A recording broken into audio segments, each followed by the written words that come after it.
प्राप्त कर लीजिए, क्योंकि ईरान पर अमेरिकी हमला होने ही वाला है। यह सवाल कि क्या वाकई में आज होगा कि 7 दिन में होगा, यह तो अब ट्रंप जाने, क्योंकि ट्रंप भी चाहते हैं कि मैं प्रिडिक्टेबल ना रहूं भारत की तरह, क्योंकि भारत सरकार भी जब पाकिस्तान पर हमला करने की प्लानिंग कर रही थी ऑपरेशन सिंदूर की, तो दुनिया जिस समय कयास लगा रही थी उस समय नहीं करना था, दाएं बाएं करके करना था। तो ट्रंप को दुनिया ने कैलकुलेट तो कर लिया है कि ये हमला करने वाले हैं, आज करेंगे या रुक के करेंगे, मेरी मर्जी टाइप से अमेरिका कर रहा है। आप पूछेंगे कि नहीं, केवल माहौल हो सकता है। देखिए, मैंने आपको इसी तरह से वेनेजुएला की कहानी पर भी सेशंस लंबे समय से देते आ रहा था। वेनेजुएला पर हमला होने वाला है, अमेरिका आक्रमण होने वाला है, होता है, हो ही जाता है, मादुरो को उठा लिया जाता है। इसका मतलब जो प्रक्रिया को हम लोग फॉलो करते आ रहे हैं वो फाइनली एग्जीक्यूशन तक पहुंचती है। ईरान पर भी जो हम खबरें फॉलो करते आ रहे हैं उसका फाइनल डे आ चुका है। आजकल जो भी है वो आपके सामने अपडेट में मिल जाएगा। कैसे पता चल रहा है, जरा सुनिए। यहां पर आप हेडलाइन देखें, जर्मनी, स्पेन, इटली, पोलैंड सभी ने अपने सिटीजन से कहा है कि ईरान छोड़कर के तुरंत निकल लें, क्योंकि अमेरिका का हमला हो सकता है। अब ये कौन से न्यूज़पेपर में छपा है? टीआरटी वर्ल्ड में, तुर्की का न्यूज़पेपर है, इस्लामिक वर्ल्ड का न्यूज़पेपर है। अमेरिका के हमले के बारे में खबर छाप रहा है कि दुनिया के देशों ने अपने लोगों से कहा है निकल लो, अमेरिका हमला कर सकता है। ठीक है, साथ में हेडलाइन बनती है, अमेरिका ने अपने सैनिकों को जो मिडिल ईस्ट के अंदर बेसिस पर तैनात हैं उन्हें तत्काल प्रभाव से हटने की कहा है। Iran warn of retaliation if Trump strike. अब यह कहानी क्या है? असल मायने में अमेरिका यह जानता है, क्योंकि एक दिन पहले ही ईरान ने धमकी दी थी कि अगर अमेरिका आपने हम पर हमला किया तो आपके जितने भी ठिकाने हैं मिडिल ईस्ट में सबको टारगेट बनाएंगे, फिर मत कहना। क्योंकि देखिए, अमेरिका तो बहुत दूर बैठा हुआ है, अमेरिका चाहता भी इस तरह से है कि कोई अमेरिका पर हमला करने की प्लानिंग ना करे, उसको तो ये रास्ता बिल्कुल क्लियर है।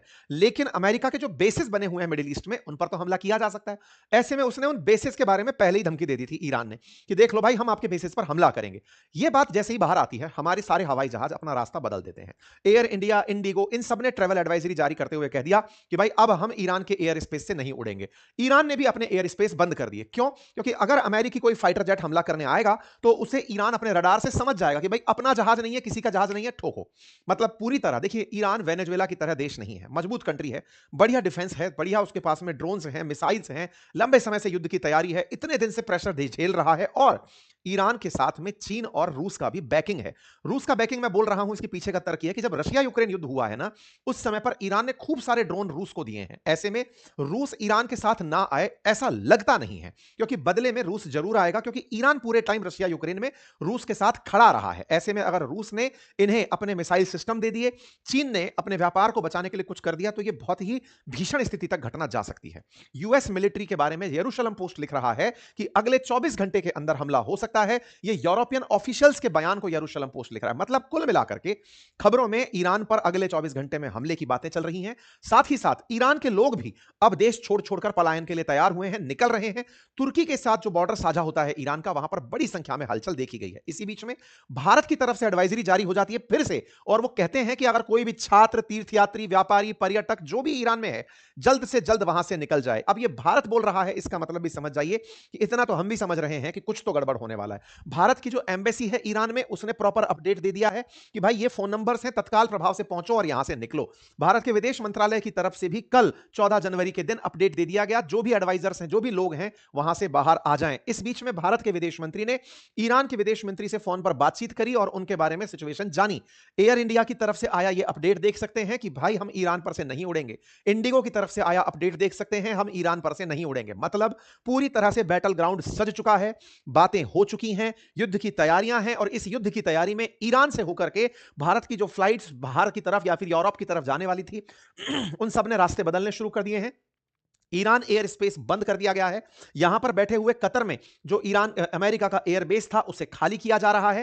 पूरी तरह से अलर्ट पर सारी चीजें हैं।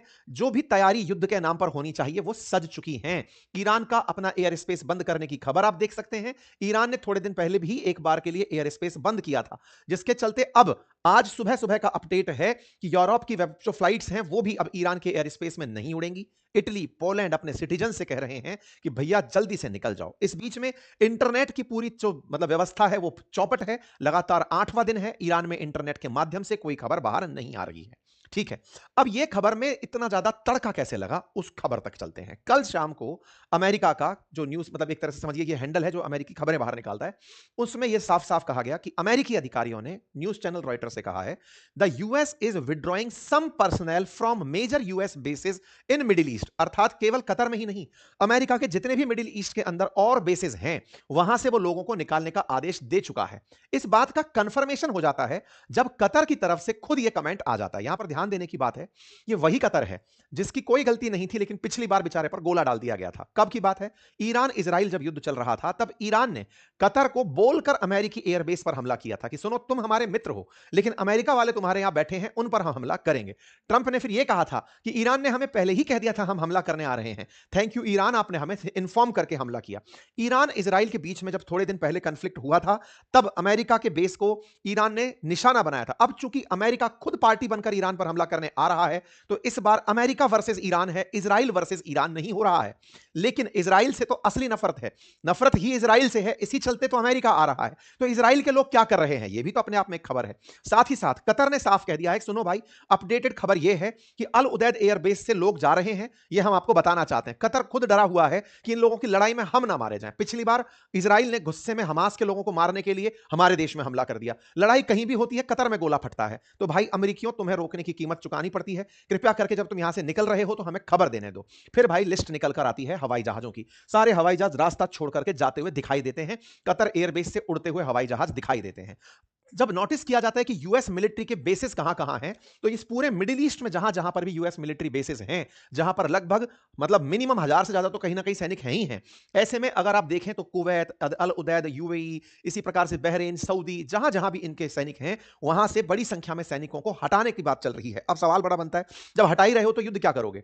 असल मायने में यह केवल एक प्रेशर टैक्टिक है, यह कहते हैं टाइम बाई करना। अर्थात अमेरिका ईरान के सामने खुद को दिखा ऐसे रहा है कि देखो तुम्हारे डर से मैं पीछे हट रहा हूं, इसके तो लगाई आपकी है, आप कहां हैं जनाब?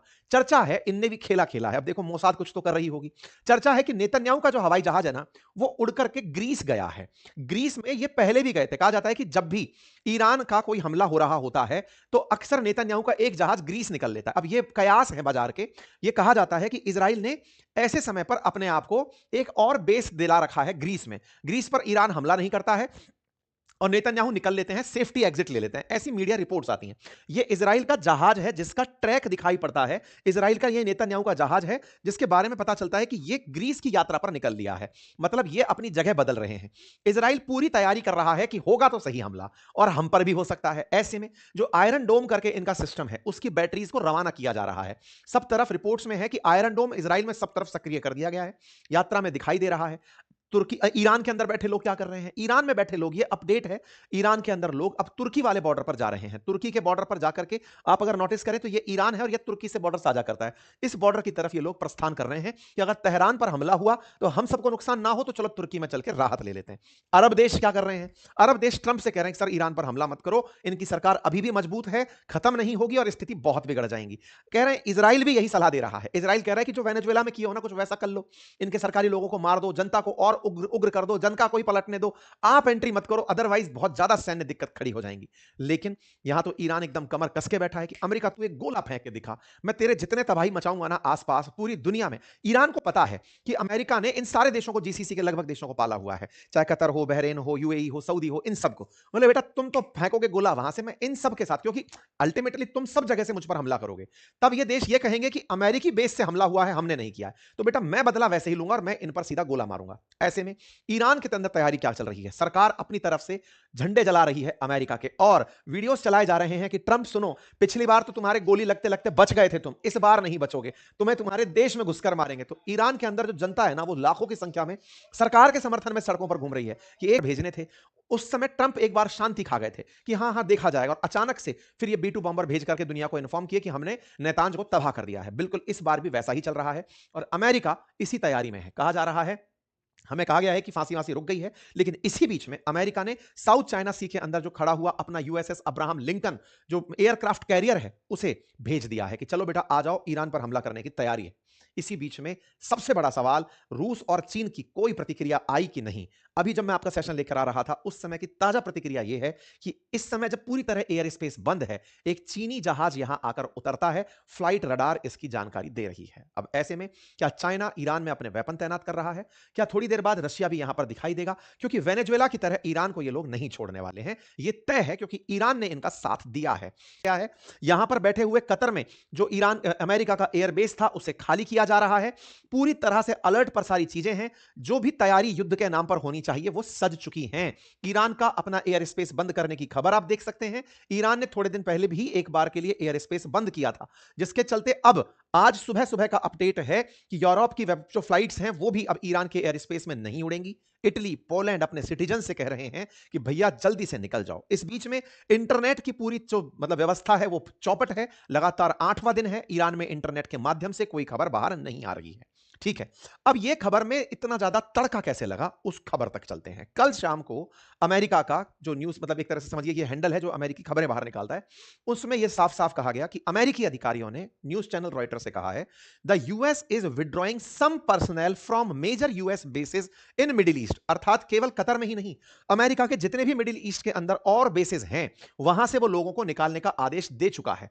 इस बात का कंफर्मेशन हो जाता है जब कतर की तरफ से खुद यह कमेंट आ जाता है। यहां पर ध्यान देने की बात है, यह वही कतर है जिसकी कोई गलती नहीं थी, लेकिन पिछली बार बेचारे पर गोला डाल दिया गया था। कब की बात है? ईरान इजराइल जब युद्ध चल रहा था, तब ईरान ने कतर को बोलकर अमेरिकी एयरबेस पर हमला किया था कि सुनो, तुम हमारे मित्र हो, लेकिन अमेरिका वाले तुम्हारे यहां बैठे हैं, उन पर हम हमला करेंगे। ट्रंप ने फिर यह कहा था कि ईरान ने हमें पहले ही कह दिया था हम हमला करने आ रहे हैं, थैंक यू ईरान, आपने हमें इन्फॉर्म करके हमला किया।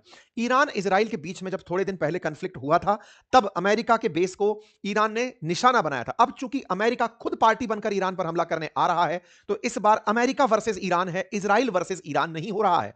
लेकिन इजराइल से तो असली नफरत है, नफरत ही इजराइल से है, इसी चलते तो अमेरिका आ रहा है। तो इजराइल के लोग क्या कर रहे हैं, यह भी तो अपने आप में एक खबर है। साथ ही साथ कतर ने साफ कह दिया है, सुनो भाई, अपडेटेड खबर यह है कि अल उदैद एयरबेस से लोग जा रहे हैं, यह हम आपको